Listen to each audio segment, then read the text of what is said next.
नमस्कार, मेरा नाम सत्येंद्र है और आप न्यूज़ कट टू कट देख रहे हैं। मेरे साथ जो तमाम लोग खड़े हैं, चेहरे वही हैं, जिम्मेदारियां बदली हैं। हालांकि एक जिम्मेदारी नहीं बदली है प्रदेश अध्यक्ष की, लेकिन कई सारे वैसे लोग जो सहायक शिक्षक की लगातार अगुवाई करते रहे हैं, वो तमाम लोग आपको नज़र आ रहे होंगे हमारे साथ फ्रेम में। मैं इन तमाम लोगों का इसलिए स्वागत करना चाहूँगा कि ये दूसरी कार्यकारिणी है और न्यूज़ कट टू कट पर इनका पहला इंटरव्यू है। लिहाजा आप तमाम लोगों को देखिए, उनसे जुड़े हुए मुद्दे जो सहायक शिक्षक ये मान चुके थे कि अब न जाने कौन उनकी इस पूरे मांगों की अगुवाई करेगा, इन तमाम मुद्दों को लेकर हम आज चर्चा करेंगे। आज बड़ी बैठक भी हुई है, इससे पहले मंत्री रविंद्र चौबे के साथ इन तमाम लोगों की मुलाकात भी हुई है। क्या कुछ आश्वासन मिला है, बैठक में क्या कुछ चर्चा हुई है, और जो मांग, जिस मांग के बूते सहायक शिक्षक फेडरेशन की नींव पड़ी, वेतन विसंगति की मांग, उस वेतन विसंगति की मांग पर मनीष मिश्रा की दूसरी पारी कहां पहुंची है, क्या कुछ कवायद है, क्या कुछ सोच है। मनीष मिश्रा जी, आप जो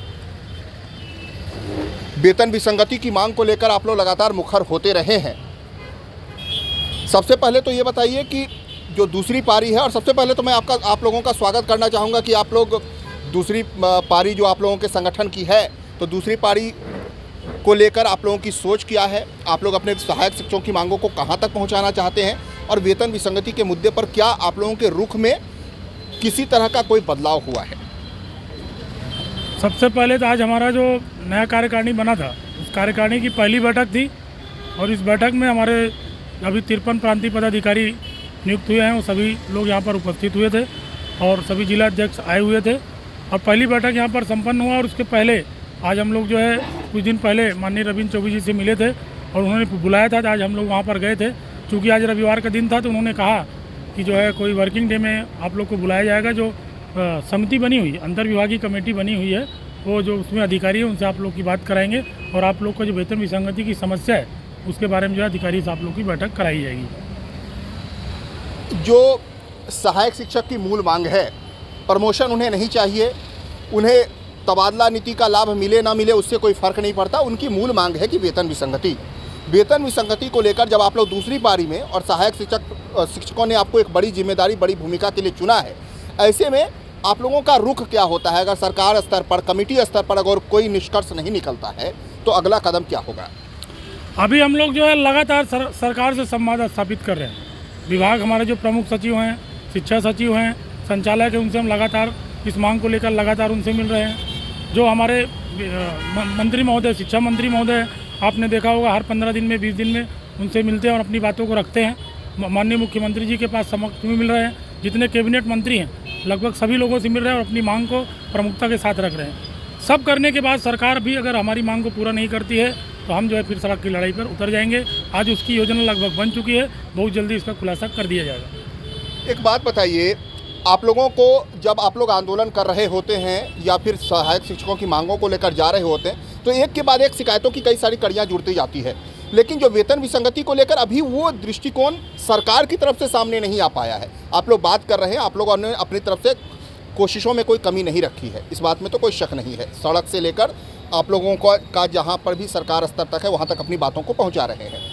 अभी की स्थिति में सरकार का रुख और सहायक शिक्षकों की उम्मीदों के बीच में फेडरेशन कहाँ टिका है?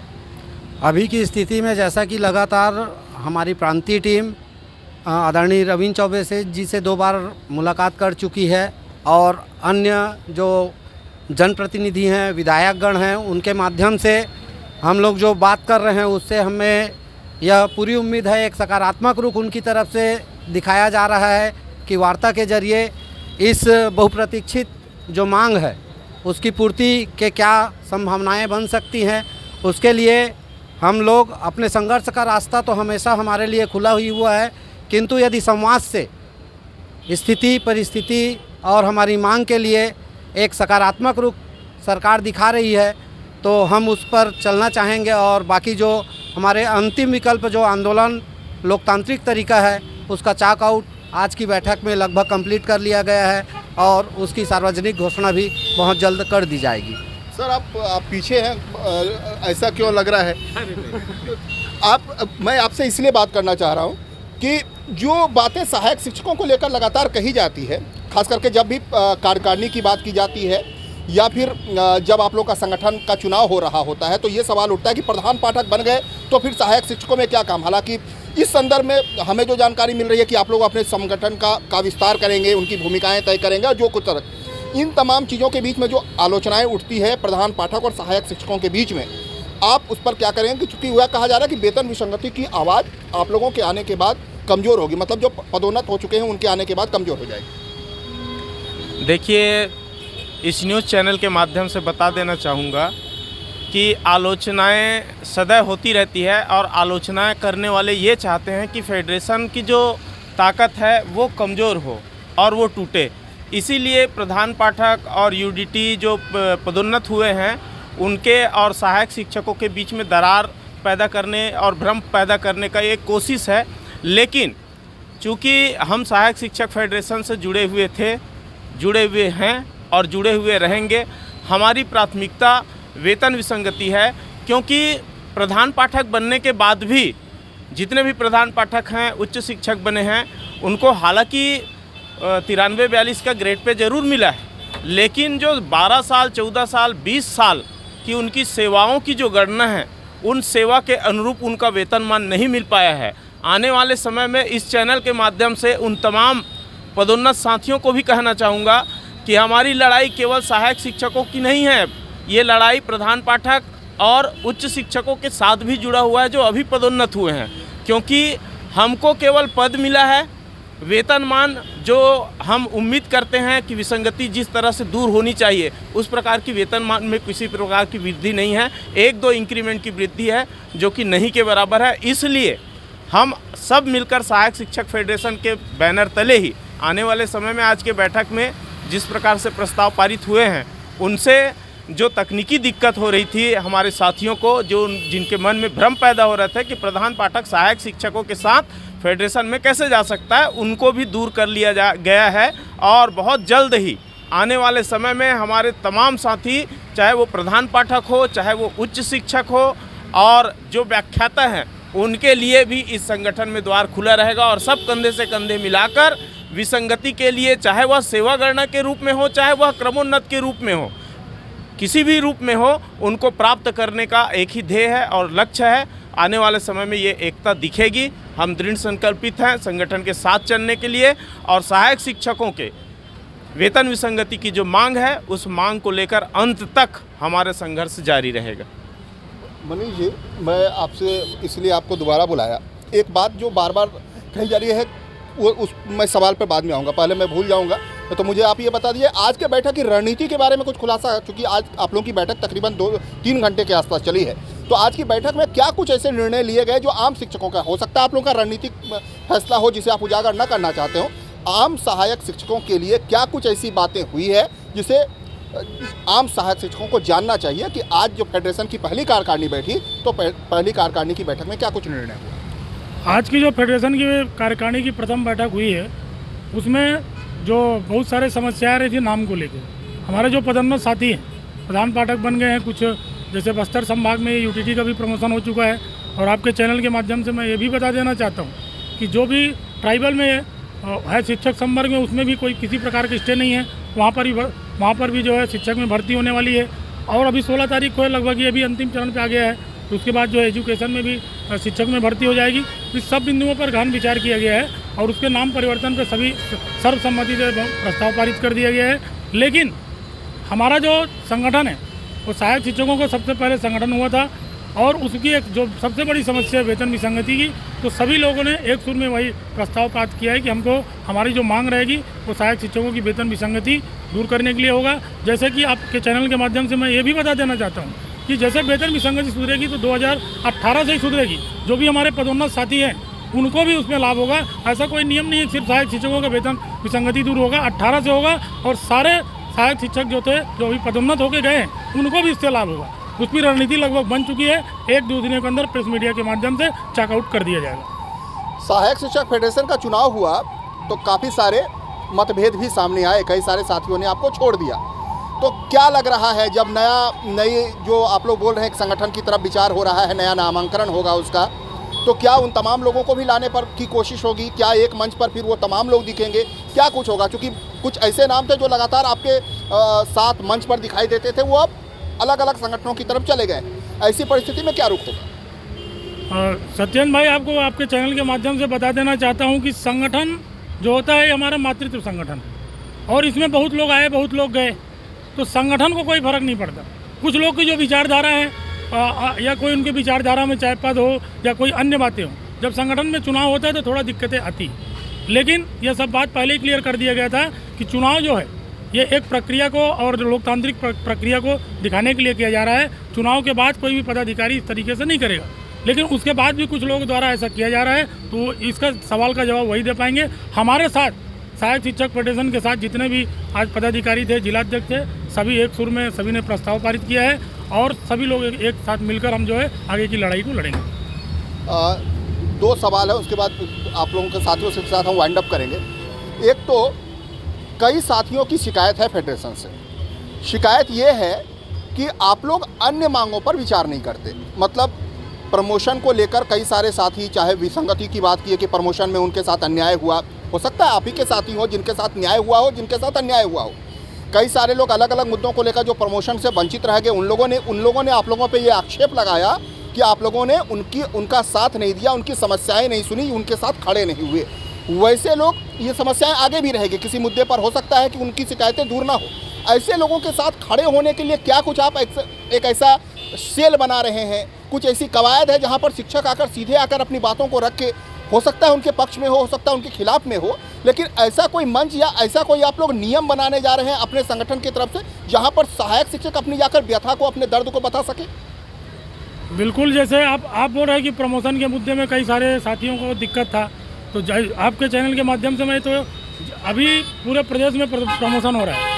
हमारे सहायक शिक्षक के जितने भी पदाधिकारी थे, चाहे वो जिलाध्यक्ष हो, चाहे वो ब्लॉक अध्यक्ष हो, चाहे प्रांतीय पदाधिकारी, मैं स्वयं अगर हमारे तक कोई समस्या आई, किसी सहायक शिक्षक आम साथी ने भी हमको अगर फ़ोन करके कहा है, वहाँ के डीओ के माध्यम से, कलेक्टर के माध्यम से, वहाँ के बीओ के माध्यम से उसकी समस्या का निदान किया गया है। अगर ऐसा कोई बोलता है या मैं 100% बोल सकता हूँ कि यह निराधार आरोप है, क्योंकि हमने जहाँ से भी समस्या आई है हर बीओ से, हर डीओ से, हर कलेक्टर से उनकी समस्या का समाधान कराया है। अब ऐसा हो सकता है क्योंकि पद अगर कम है और ज़्यादा लोग को प्रमोशन हुआ है तो कोई यहाँ इस ब्लॉक से उस ब्लॉक में चला गया होगा, कुछ लोगों को दिक्कतें हुई हो, लेकिन चूँकि वहाँ पे पद नहीं है इसलिए ऐसा स्थिति निर्मित हुआ है। और जब क्योंकि वहाँ पे पद ही नहीं था, उस ब्लॉक में मान के चलो 170 पद थे और 226 लोग का प्रमोशन हुआ है, तो 56 लोग तो बाहर जाएंगे। इस वजह से उनको ऐसा लग रहा है। लेकिन सहायक शिक्षक फेडरेशन प्रमोशन की पूरी सरकार के तरफ से जो भी हमारा विभागीय जितना भी ड्राफ्ट था सरकार की तरफ, हम लोग वहाँ पर जाके मंत्रालय में बैठ के 2-3 दिन रायपुर रुक के सारे काम को कराएं। अगर ऐसा कोई आरोप लगा रहा है तो बिल्कुल तौर पर इसका मैं खंडन करता हूँ। नहीं, मैं ये बोल रहा था कि कोई ऐसा सिस्टम आप लोग तैयार करेंगे क्या कि जहाँ पर जाकर सहायक शिक्षक अपनी व्यथा को कर पाए, ऐसे लोगों की टीम या ऐसा दफ्तर, ऐसा जगह, यहाँ पर शिकायत सेल, ऐसा मॉनिटरिंग, ऐसी कुछ तैयारी है आप लोगों की क्या? बिल्कुल, जो है हम लोगों ने यहाँ पे ऑफिस के लिए राज्य सरकार को उसमें दिया था और लगभग हमारा यहाँ ऑफिस का स्वीकृति भी हो गया। बहुत जल्दी जो है हमारा यहाँ पे ऑफिस खुलेगा और वहाँ पे एक दिन निर्धारित किया जाएगा जिसमें जिस शिक्षकों की या सहायक शिक्षकों को कोई दिक्कत रहेगी उस पर एक दिन जरूर सुना जाएगा और संगठन उस पर जरूर काम करेगा। रायपुर में पदोन्नति को लेकर बड़े बम्पर तरीके से शिकायतें आ रही है। जिला अध्यक्ष के नाते, क्योंकि राजधानी है, राजधानी को एक मिसाल के तौर पर लिया जाता है, संभागीय कार्यालय भी यहाँ होता है। फेडरेशन इस पूरे मुद्दे पर क्या कर रहा है? फेडरेशन ने इस पूरे मुद्दे पर शिकायत दर्ज कराई है। डीओ साहब, रायपुर डीओ श्री रूपलाल ठाकुर की द्वारा जो पदांकन किया गया है उसमें कई अपात्र लोगों का प्रमोशन कर देगी, करीब 25 से 30 लोगों का। हमने दूसरे दिन ही जाके उसमें शिकायत दर्ज कराई है।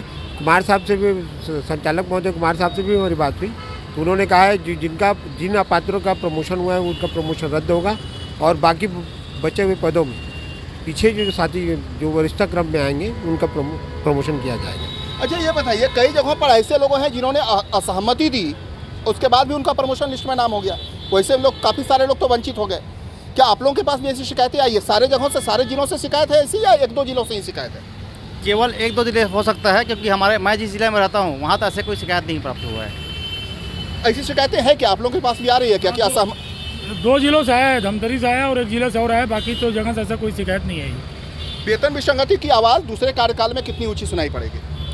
हम तो शुरू से लड़ रहे हैं, जैसे पहले लड़ रहे थे वैसे अभी भी लड़ेंगे पूरा। अगर पहले हम जो है सरकार से संवाद स्थापित करने की कोशिश करेंगे, माननीय मुख्यमंत्री जी के पास जाएंगे, उनसे अपनी बात को रखेंगे विभाग के पास रखेंगे, शिक्षा मंत्री के पास रखेंगे, सभी विधायकों के पास रखेंगे। अगर कोई भी शिक्षक जो है आंदोलन की तरफ जाना नहीं चाहता है, आंदोलन जो होता है वो अंतिम विकल्प होता है। हम खुद चाहते हैं कि क्योंकि हम लोग भी एक यहाँ के कर्मचारी होने के नाते ना हम लोग भी यहाँ के वोटर, और हम ये ऐसा बिल्कुल नहीं चाहते कि कोई भी सरकार हो हम उसके खिलाफ जाके आंदोलन करें। हम तो यही चाहेंगे कि सरकार से संवाद स्थापित हो। हमारी जो मांग है 4 साल हो चुका है, या सरकार का अंतिम बजट है, बजट के पहले हम लोग को जो है सौगात दे दी जाए, और जो है उसके बाद हमारी जो समस्या है उसका निदान किया जाए। मतलब बजट तक आप लोग वेट एंड वॉच में हैं? नहीं, बजट के पहले अगर हमारी बात को नहीं सुना जाएगा, हमको अगर कोई ठोस आधार सरकार के द्वारा नहीं दिया जाएगा, तो हम बजट के पहले एक बड़ा आंदोलन करेंगे। हाँ बताइए, क्या बस्तर में तो पदोन्नति को लेकर तरह तरह की बातें सामने आ रही है कि कई जगहों पर पदोन्नति पर रोक लगा दी गई, कई जगहों पर पदोन्नति काउंसलिंग के जरिए हो रही है, काउंसलिंग को लेकर भी आरोप लग रहे हैं। ऐसी स्थिति में बस्तर में अभी पदोन्नति की स्थिति क्या है? बस्तर में लगभग पदोन्नति का जो मामला था वो पूरा क्लियर हो गया है। जो अभी मनीष मिश्रा जी आपको बता रहे थे कि वैसे ही है जैसे 170 पद है और बच गए, और प्रमोशन हो गया 225 होगा। जो 55 लोग होंगे वो 55 लोगों को कहीं ना कहीं वो करना पड़ेगा। तो उस स्थिति में क्या कर दिए हैं कि अभी जो भी निरंकशालाएँ हैं, निरंकशालाओं को ढूंढ कर वहाँ पे अभी 18 तारीख को काउंसलिंग के माध्यम से वहाँ पे पदोन्नति करवाई जाएगी। और सहायक शिक्षकों का निराश तो नहीं है ना? अभी भी बुलंद है ना वेतन विसंगति को लेकर? सहायक शिक्षक निराश नहीं है, बुलंद हैं। और हम लोगों ने जितने भी संतुष्ट सहायक शिक्षक हैं उनको एक फॉर्मेट बनाकर वो संतुष्ट सहायक शिक्षकों का हस्ताक्षर भी करवाया है। लगभग 950 से 1000 टीचर बस्तर जिला में सभी हमारे साथी, हमारी मातृशक्ति सभी ने अपना हस्ताक्षर किया है। और ये हस्ताक्षर लेकर अभी हम लोग निवर्तमान विधायक जी, अभी जो हमारे रेखचंद जैन जी हैं, और हमारे जो जनप्रतिनिधि हैं, कलेक्टर महोदय, और वहाँ के इलेक्ट्रॉनिक मीडिया और प्रिंट मीडिया के पास हम लोग लेकर उसको जाने वाले हैं, जिससे वहाँ पे जो पसोपेश की स्थिति है और लोगों में जो भ्रम की स्थिति है वो भ्रम की स्थिति वहाँ समाप्त। ये बताइए, सहायक शिक्षकों की जितनी भी मांगे थी किस तरह से समाधान हो रहा है? आप लोगों को तो बहुत विश्वास के साथ चुना गया है, ऐसी स्थिति में क्या है रुख आप लोगों का? आप लोगों के पास किस तरह की शिकायतें आ रही है? सहायक शिक्षकों का जो मेन मुद्दा था, मेन मांग था वेतन विसंगति, उस पर तो अभी तक सरकार ने कोई निर्णय नहीं लिया है। बाकी जो पदोन्नति हुआ है, शिक्षक की जो भर्ती हुई है, शिक्षक कुछ बने हमारे सहायक शिक्षक और एचएम बने, वो तो शासन का एक प्रोसेस था, उसके तहत हमारे साथियों को उसका लाभ मिला है। पर हमारा जो मांग था, हमने जो मांगा है सरकार से, उसे देने में सरकार अभी तक विफल हुई है। और आगामी बजट से पहले एक ऐलान किया जाएगा, सरकार को सचेत किया जाएगा कि आगामी बजट सत्र में आप हमारी मांगों के ऊपर आप निर्णय लें। अगर सरकार तत्परता नहीं दिखाती है तो जनवरी पहले सप्ताह में हम एक बड़े आंदोलन का तैयारी कर चुके हैं, और हम लोग अनिश्चित आंदोलन में चले जाएंगे, जिसकी पूर्ण जवाबदारी जो है सरकार की होगी। तो रुख साफ है, कार्यकाल बदला है, चेहरे बदले हैं और जिम्मेदारियां बदली है, लेकिन जो मांगे हैं और जिन मांगों को लेकर सहायक शिक्षक फेडरेशन की नींव पड़ी थी, ना तो वो मांग कमज़ोर हुई है और ना ही सहायक शिक्षकों के रुख में किसी तरह की कोई अभी फिलहाल नरमी दिख रही है। लिहाजा जो बातों का सिलसिला चला और बातों के बीच में जो एक निचोड़ सामने आया, वो यही इशारा कर रहा है कि आने वाले दिनों में खास करके बजट सत्र, क्योंकि नवंबर का महीना चल रहा है, दिसंबर, जनवरी और फरवरी में बजट सत्र की शुरुआत होगी। लिहाजा सहायक शिक्षक जो हैं वो तमाम वेट एंड वॉच की मुद्रा में है कि सरकार की तरफ से कोई रुख सामने आए और ज़रूर संकेत वेतन विसंगति की दिशा में और सहायक शिक्षकों की मांगों की दिशा में सरकार का देखने को मिले। फिलहाल आप हमारे चैनल पर बने रहें और तमाम लोगों का मैं इसलिए शुक्रगुजार हूँ क्योंकि दूसरे कार्यकाल में ये पहला इंटरव्यू था। उम्मीद करेंगे जब इनकी मांगें सामने आएगी, न्यूज़ कट टू कट इनके साथ खड़ा रहेगा, इनकी आवाज़ बनकर सरकार के बीच सेतु का काम करेगा। नमस्कार, आपने अगर हमारा चैनल सब्सक्राइब नहीं किया है तो जरूर सब्सक्राइब करें, लाइक शेयर और कमेंट करें।